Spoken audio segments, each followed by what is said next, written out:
میرے افسانچے کا عنوان ہے اللہ کا لشکر۔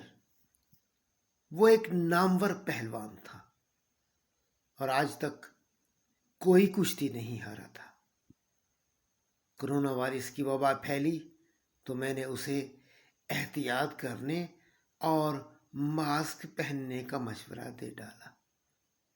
اس نادیدہ منحنی کیڑے کی یہ اوقات کے پہاڑ سے ٹکرا سکے، اس کا غرور میں ڈوبا لہجہ مجھے ٹائٹینک کی یاد دلا گیا، جس کے بارے میں یہ دعویٰ کیا گیا تھا کہ اسے خدا بھی ڈبو نہیں سکتا۔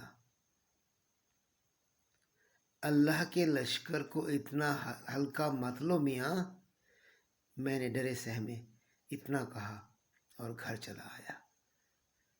کوئی 15-20 دن بعد خبر ملی کہ راشد پہلوان کرونا کے باعث چل بسا ہے۔